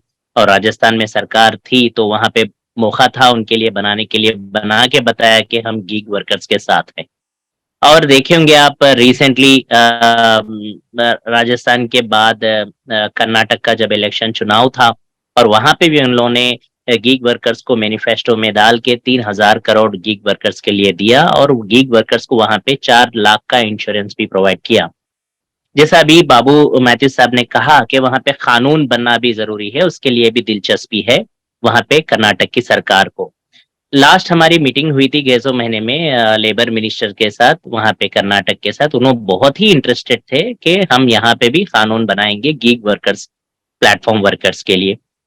और यहाँ पे जो बोर्ड बना, जो हमारा सारा अगर जब ढांचा, जैसा अभी निखिल सर, रक्षिता मैडम ने कहा, हम सबको अगर जब उसमें देखेंगे तो हमें बहुत सारे फायदे है। अभी बोला ना मैं, फूल नहीं फूल की पत्ती से ही कुछ ना कुछ हम लोग ने हासिल करने की कोशिश की। ये एक पहला हमारा स्टेप है। इस स्टेप में हम लोग सब मिलके हम लोग ने हासिल किया, और आगे भी हासिल करने में आप सबकी मदद इसमें होना जरूरी है।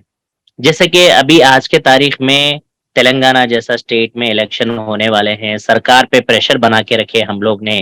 Telangana gig and platform workers पूरी तरीके से रात दिन इस चीज पे लेके बैठी कि अब के इलेक्शन में कुछ ना कुछ सरकार से गीग वर्कर्स के बारे में कानून बनाए, बोर्ड बनाए, एक प्रेशर बिल्ड करके हम लोग सरकार पे रखे। और सरकार से लगातार हमारी रिप्रेजेंटेशन लेबर मिनिस्टर से जा रहे, आईटी डिपार्टमेंट में जहां जहां तक हमारी पहुंच है, रीच हो सकती, वहां तक हम लोग सरकार से मिलने की पूरी कोशिश कर रहे हैं।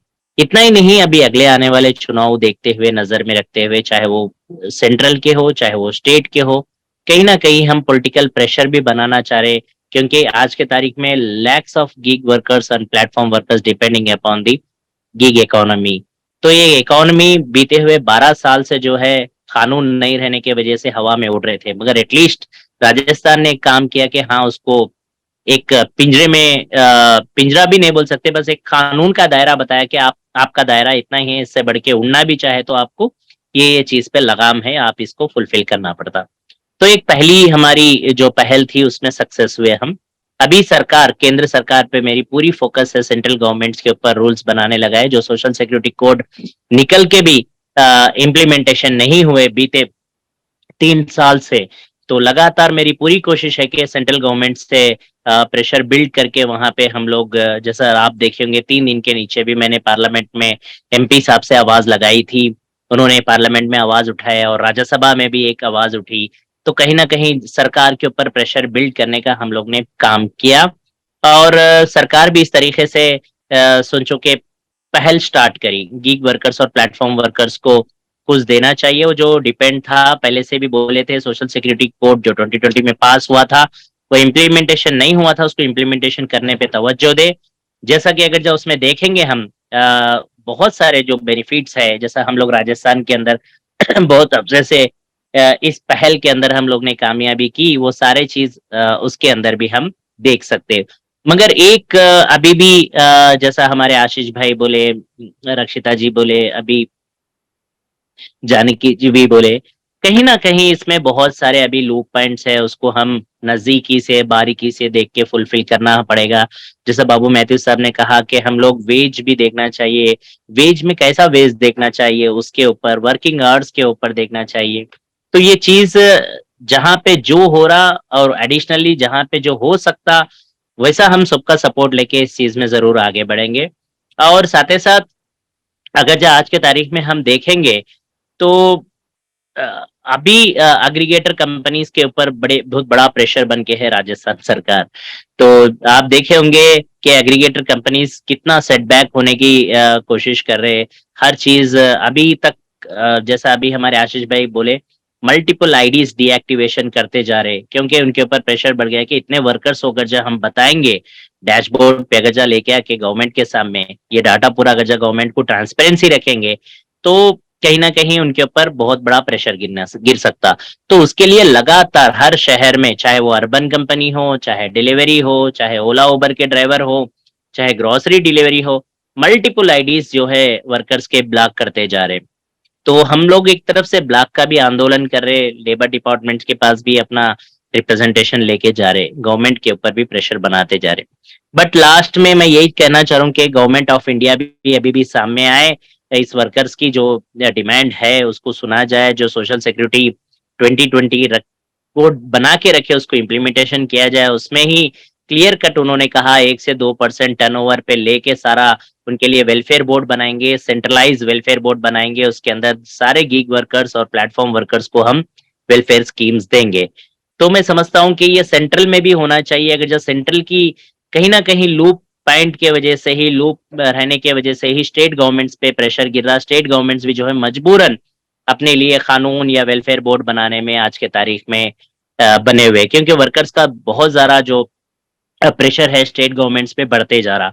तो अगर जो सरकार आज के तारीख में भी इस चीज को देख के नहीं देखे जैसा छोड़ देंगे, तो जरूर ये स्टेट गवर्नमेंट्स के ऊपर भी प्रेशर पड़ेगा। अगले आने वाले चुनाव में सेंट्रल गवर्नमेंट पे भी प्रेशर पड़ेगा, तो सेंट्रल पे भी प्रेशर पड़ेगा।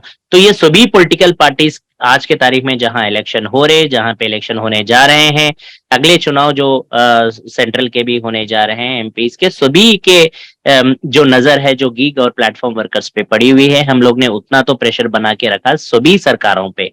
हाँ, मैं सभी से आशा करता हूं कि हर गीग और प्लेटफॉर्म वर्कर्स के जो वर्कर है, हम हमारे क्षेत्र में हम भी थोड़ा, चाहे वो एमएलए हो, चाहे वो एमपी हो, एमएलसी हो, उनके पास हम लोग थोड़ा यूनियन, लोकल यूनियंस भी प्रेशर बनाते चले, क्योंकि Indian federation of app based transport workers हर शहर में जितने भी हमारे एफिलेटेड स्टेट्स है वहां पे हम लोग पूरी तरीके से प्रेशर बना के रखा है।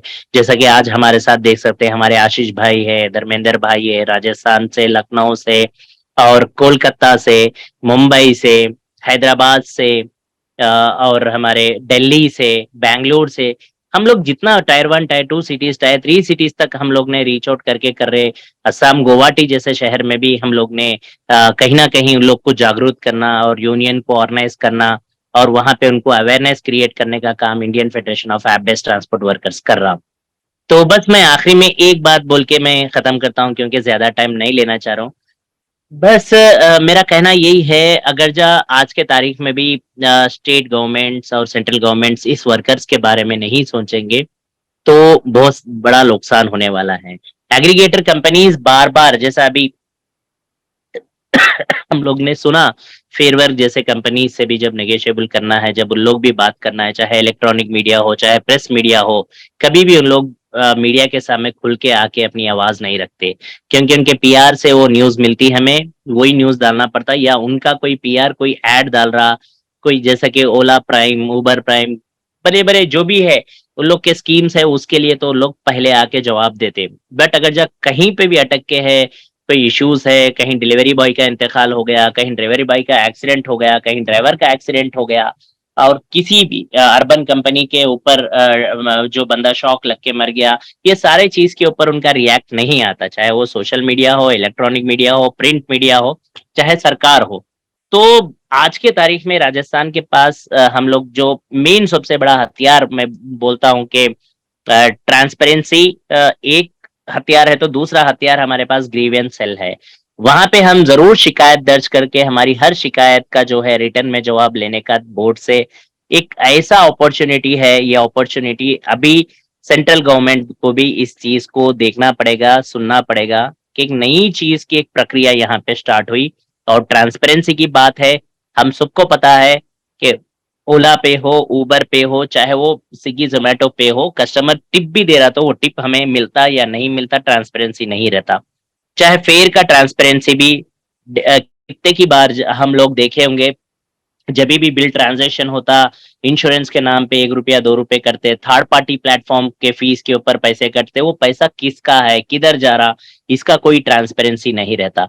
तो एक मैं बोलूंगा कि पहली एक मुबारक घड़ी है इस टाइम में जो राजस्थान में चीज में हम लोग ने देख रहे, और इसको इम्प्लीमेंटेशन करे बाद में अभी अगर जब कुछ चीजें हैं तो उसको हम रेक्टिफाई करते हुए अगले जो हमारे अभी बाबू मैथ्यू साहब ने कहा कि जब कर्नाटक जाएंगे, जब हैदराबाद जाएंगे, दूसरे जहां पे भी शहर में जाएंगे, उस सारे चीज को नजर में रखते हुए हम चीज को आगे लेके जाएंगे। और ये मौका दिया, बहुत बहुत आप सबका आभारी हूँ, शुक्रिया। बहुत शुक्रिया शेख जी। और ये बिल्कुल सही है कि लास्ट कमेंट ये भी दर्शाता है कि कितना और आगे मेहनत करने की जरूरत है। और मैं एक्चुअली सीधा स्पीकर से ही जो प्रश्न कुछ आए हैं उसके ऊपर थोड़ा एक आई थिंक अगले 10-15 मिनट हम जो जिस प्रकार के क्वेश्चंस आए हैं उसको रिस्पॉन्ड करने के लिए हम थोड़ा समय बिता सकते हैं। पहला चीज लोगों ने पूछा है कि ये centralised transaction management information system ये क्या प्राणी है, तो मैं उसको थोड़ा डिस्क्राइब करने की कोशिश करूंगी उसी बात से जहां पे शेख जी ने खत्म की अपनी बात, कि ड्राइवर जब गाड़ी चलाते हैं तो कितना एक्चुअली कट रहा है, किस लिए कट रहा है, बार बार क्यों कट रहा है, किसके लिए जा रहा है, ये जो हर और इसी एक मतलब इसी चीज में जो बहुत सारी चीजें इसके पीछे छिपी रहती है, उससे वर्कर्स को कितनी तकलीफ रहती है, क्योंकि उनको ये समझ में नहीं आ पा रहा है कि कल उन्होंने 6 घंटे काम किए तो एक अलग रकम आई, आज उन्होंने 9 घंटे काम किए तो अलग रकम आई, सर्ज प्राइस के नाम पे कुछ कम हो रहा है, कुछ ज्यादा हो रहा है, तो ये क्यों हो रहा है और इसका खाता कहाँ है, कि कितना एक्चुअली कंपनी को गया, कितना एक्चुअली वर्कर को गया, कितना टैक्स में गया और कितना फी में आया और किसी और पेमेंट में गया। इसका पूरा खुला खाता सरकार और बोर्ड को तो जरूर दिखना चाहिए। आज के दिन हम जैसे बात कर रहे हैं कि हमें ये नहीं पता है, ये नहीं समझ आ रहा है, एग्रीगेटर्स को हर चीज बिल्कुल समझ में आ रहा है और दिख रहा है। उनको जरूर ये समझ में आ रहा है कि हर पेमेंट में 2 रुपए आशीष के कम किस लिए हुए, 3 रुपए शेख के इसलिए बढ़े। लेकिन दिक्कत ये है कि ये पूरा जो खाता और जो पूरा समझ है केवल एग्रीगेटर्स के पास है आज, और वो उसी को इस्तेमाल करते हुए कैसे वर्कर्स और वर्कर के राइट्स का शोषण कर रहे हैं, उस पे एक चेक लाने के लिए एक ट्रांजैक्शन मैनेजमेंट इंफॉर्मेशन सिस्टम है जो ये कहता है कि अगर ये कानून का क्रियान्वयन करना पड़ेगा और हर ट्रांजैक्शन पे 2% हो या 1% हो, उसका एक सेस फी लगेगा, तो सरकार को पता कैसे चलेगा कि ये चीज हो रही है या नहीं हो रही है। एक तो बात ये है, और दूसरा जो बात जानकी ने उठाई कि कंपनियां तो कहती है आज ये ओला में कर रहे हैं, 2 घंटे बाद ये उबर में कर रहे हैं, तो हम कैसे इसका पूरा देखते रहे। तो ये ट्रांजैक्शन मैनेजमेंट इंफॉर्मेशन सिस्टम ये भी एनेबल करता है कि क्योंकि हर वर्कर का एक आईडी होगा, तो वो वर्कर ने कहाँ काम किया और उसमें उसको कितना मिला और कंपनी को कितना मिला, उसका पूरा देखरेख बोर्ड और सरकार बिल्कुल देख सकती है और देखना चाहिए। तो ये केवल ये बात कह रही है कि जो सूचना और जो जानकारी आज एग्रीगेटर के पास है, वो जानकारी और सूचना कल कानून के साथ सरकार और बोर्ड के पास होना चाहिए। और अगला प्रश्न ये, आई जस्ट होप ये क्लैरिफाई करता है कि ये है क्या चीज और इसको कैसे इस्तेमाल किया जाएगा।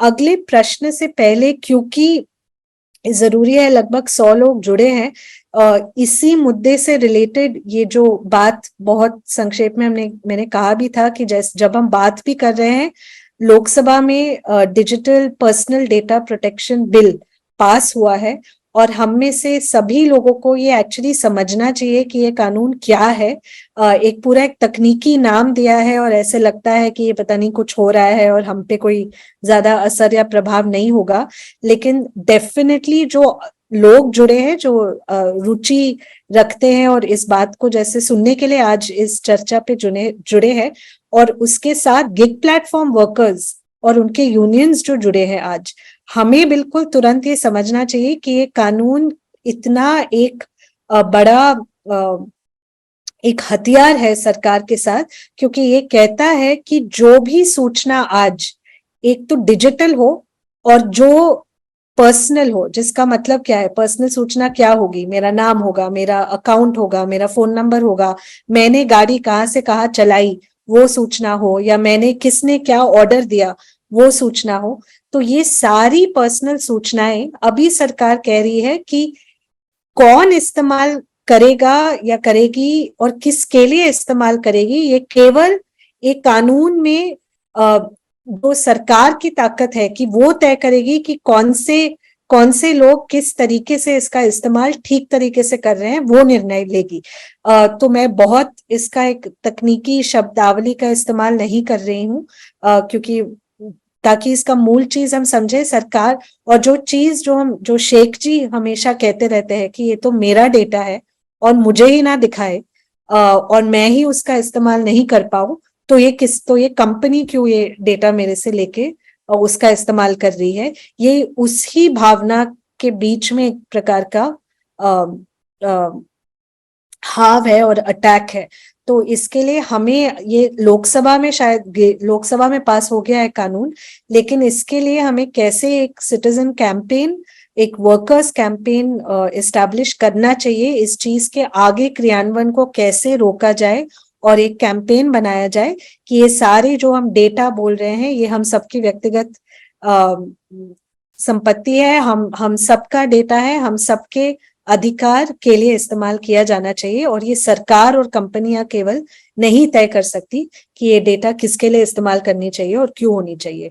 तो ये भी मैं बात रखना चाहती थी क्योंकि जरूरी है और हमारा कर्तव्य है, इतने सारे लोग जुड़े हैं तो इसके बारे में थोड़ा बात रखने के लिए। दूसरा प्रश्न आया है और मैं बाकी के स्पीकर से भी अनुरोध करूंगी अगर वो इस पे रिस्पॉन्ड करें। एक उन्होंने कहा है कि ये केवल एग्रीगेटर्स या प्लेटफॉर्म ही ऐप क्यों बनाए, सरकार को भी एक ऐप बनाना चाहिए। तो इसका प्रश्न शायद आशीष, क्या आप इसमें रिस्पॉन्ड करना चाहते हैं? धन्यवाद। मेरी आवाज आ रही है? हाँ, आ रही है, आवाज आ रही देखिए, बिल्कुल सरकार ऐप बनाने के लिए जो पहली दिशा थी, जैसा कि मैंने बताया कि पहली दिशा ऐप बनाने को लेकर ही चल रही थी। तो राजस्थान में डिजी फेस्ट जो ऑर्गेनाइज किया गया था, और उस ऐप का रक्षिता जी भी यहाँ पर मौजूद है। उस ऐप को बनाने में रक्षिता जी ने भी बहुत योगदान दिया है कि उसका ढांचा कैसा होना चाहिए। और मैं खुद ऑलरेडी एक ऐप रन कर चुका हूँ, जैसा कि मैंने आपको बताया, स्वदेशी टैक्सी। और मेरे को भी लगता है कि एक विकल्प होना चाहिए, ताकि कंपनियां जो 30-40% कमीशन ले रही है, क्योंकि यहाँ पर 2% सेस से जो भी पैसा आएगा वो कितना फायदा होगा कितना नहीं होगा, ये बहुत लंबी डिस्कशन है। और उसमें बहुत भविष्य के अंदर ये लोगों को, इस क्षेत्र में लोगों को प्रेजेंट थोड़ा चाहिए। तो ऐप को लेके यहाँ पर बात चल रही है, और जैसे ही कानून के नियम बनेंगे, मैं भी सभी से निवेदन करूंगा कि ऐप बनाने को लेके, जैसा कि दिल्ली में पूछो ऐप बना है, केरला में सवारी ऐप बना है, लेकिन कहीं पर भी सक्सेसफुल नहीं हो पाया है। तो राजस्थान में जिस प्रकार से कानून और बोर्ड की पहली दिशा यहाँ से बनी है, सक्सेसफुल ऐप की एक विकल्प की, जैसा कि ओला, उबर, रैपिडो, जुगनू जैसा भी ऐप बने जिसके अंदर cab driver, auto driver, bike driver ये चल पाए, और नेक्स्ट के अंदर चाहे स्विगी जोमेटो में रेस्टोरेंट लिस्ट हो और डिलीवरी बॉयज को भी बिजनेस मिल पाए, या डिलीवरी बॉय पार्सल डिलीवर कर पाए, इस टाइप का ढांचा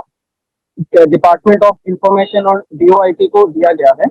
और मैं रक्षिता जी से भी उस दिशा में थोड़ा सा चाहूंगा कि उस दिशा में हम और कैसे काम कर सकते हैं, क्योंकि वो काम तो किया है, लेकिन मैंने यही हमेशा बार बार बताया है कि वर्कर्स की डिमांड बहुत ज्यादा एक वैकल्पिक ऐप की रही है। जैसा निखिल सर ने भी बताया कि इसको कोऑपरेटिव बना के रन करने के लिए, लेकिन शायद हमारी उतनी ताकत अभी नहीं है।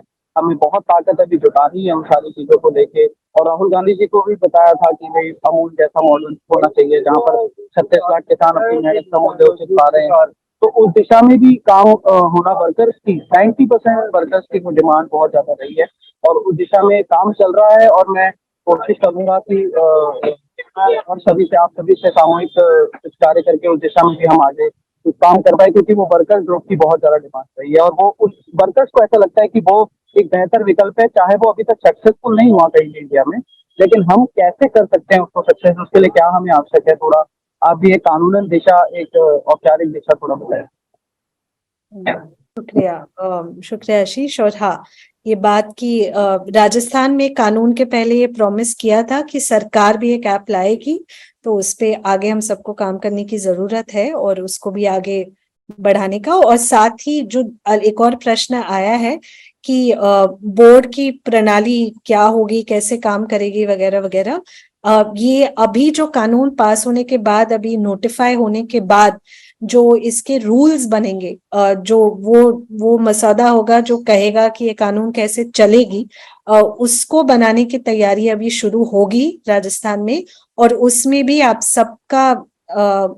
सबका हमें मदद और सपोर्ट की जरूरत है, ताकि जो कानून में बहुत महत्वपूर्ण चीजें कही है उसको धरातल में लाने के लिए किस प्रकार की चीजों का ध्यान रखा जाना चाहिए और कितनी स्पष्टता से ये चीजें लिख देनी चाहिए, उस पे अभी एक अगला हमारे ऊपर हम सबका काम है और वो प्रक्रिया चालू होगी और उसमें भी हम सब जुड़े और सुझाव दे इसके लिए। Thank you. और कोई अगर कोई सवाल है? हेलो। हाँ हाँ जी, तो एक चेताराम जी ने एक भेजा था, अभी इस मुद्दे पर बहुत काम करने की जरूरत है। ऑनलाइन खरीद, सप्लाई, ट्रैवल, खेती, स्वास्थ्य, शिक्षा सभी जगह मजबूत बढ़ रहे हैं, मुमड़त बढ़ रहे हैं, वाहन की गति बढ़ रही है, बेरोजगारी बढ़ रही है, स्कूलों में बच्चों को रोकी कैरी करना मालूम नहीं कितना, परंतु काम तो करने की जरूरत है। कंपनियां तो कमा रही हैं और श्रम का दोहन हो रहा है। पारदर्शिता कैसे आएगी जो कि बहुत जरूरी है। चेताराम जी ने भेजा था। बिल्कुल, आई थिंक ये सोच है, लगभग सवाल नहीं है तो इसका उत्तर भी नहीं है, बट बहुत जरूरी बात रखी है चेतन जी ने। इसमें मैं एक चीज जोड़ सकता हूँ रचना जी। हाँ आशीष। मैं इसमें एक चीज जोड़ना चाहूंगा, जैसा कि मैं अभी जो और एनालिसिस कर रहा हूँ, जैसा कि पहले भी जैसे अपवर्क है, फाइबर है, उसमें बैठा ऐप डेवलपर भी जो राजस्थान में काम कर रहा है, तो उनसे दिशा, या पोर्टर जैसी कंपनी है जो लोडिंग में है, बाहर करके एक सेटअप चल रहा है जो ट्रकिंग इंडस्ट्री के अंदर है और राजस्थान में ऑपरेट कर रहा है, जो गिग वर्कर काउंट हो रहा है। ऐसे कुछ कृषि के भी गिग वर्कर के इंडस्ट्री बिल्ड हो रही है। और अभी एक प्रोजेक्ट हीरो करके लेबर कंट्रोलिंग, मतलब जो कंस्ट्रक्शन वर्कर है, उसका भी एक ऐसा कुछ हो रहा है, जैसा कि अभी चेतन जी ने कहा कि अन्य दिशाओं में भी ऐसा कार्य हो रहा है। तो मैं सभी वर्कर से भी निवेदन करूंगा कि अगर आप भी अगर ऐसे किसी वर्कर को जानते हैं कि वो डिजिटली किसी न किसी ऐप के थ्रू रन कर रहा है, तो उन्हें भी प्लीज जोड़ने का प्रयास करें। अगर वो गिग वर्कर इकोनॉमी में आ रहा है तो हम उसको ऑर्गेनाइज करने की कोशिश जरूर करें। बिल्कुल।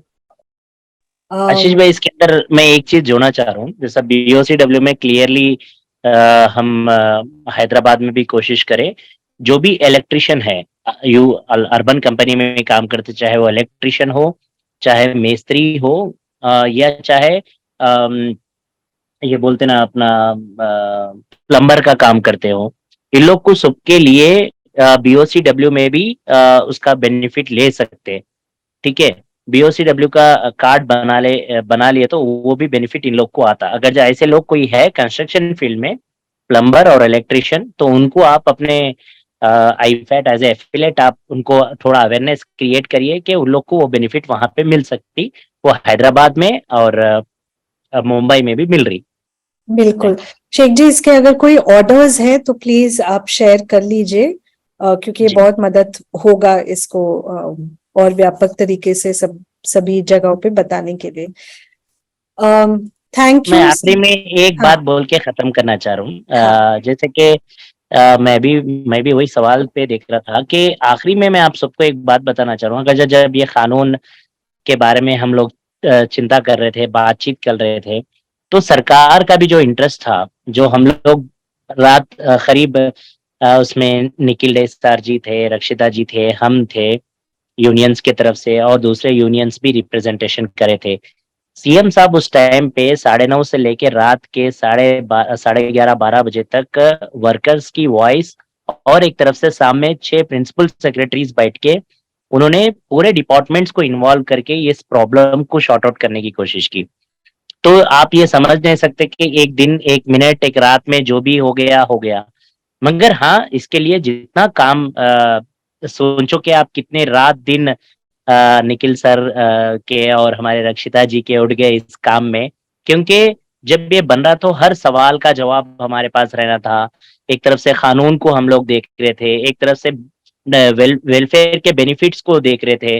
ये एक एक्सरसाइज जो काम हम लोग ने किया, बहुत ही बोलते ना, और ग्राउंड के वर्कर से लेके किया हम लोग ने।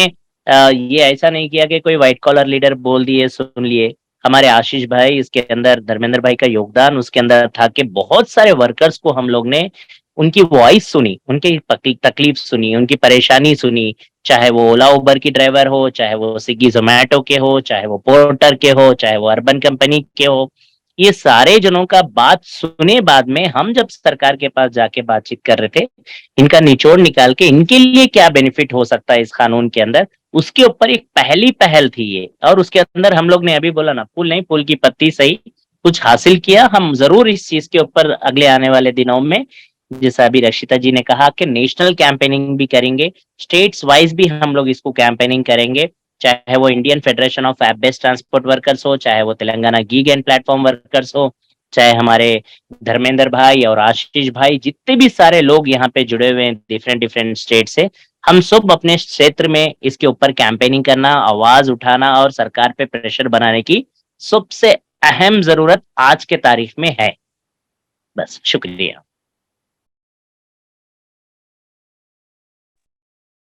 शुक्रिया सभी का, और ऑल्सो शुक्रिया रक्षिता जी का, जिन्होंने इतना सुंदर फैसिलिटेट और मॉडरेट किया इस चर्चा को।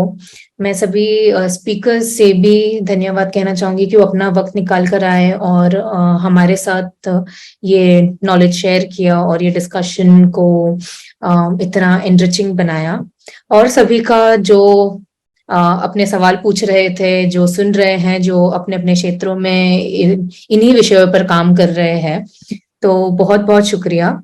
जिन्होंने भी पूरा सत्र नहीं देखा और नहीं देख पाए, तो इसकी पूरी रिकॉर्डिंग जन आवाज और विकल्प संगम की यूट्यूब चैनल्स पर अवेलेबल होंगी। मैं वेबसाइट्स चैट में डाल रही हूँ, और आशा है कि हम फिर से ऐसी चर्चाओं में भाग लेते रहे और ये नॉलेज शेयर करते रहे। एंड इसी के साथ हम क्लोज करना चाहेंगे। धन्यवाद। Thank you. Thank you, everyone. Thank you so much.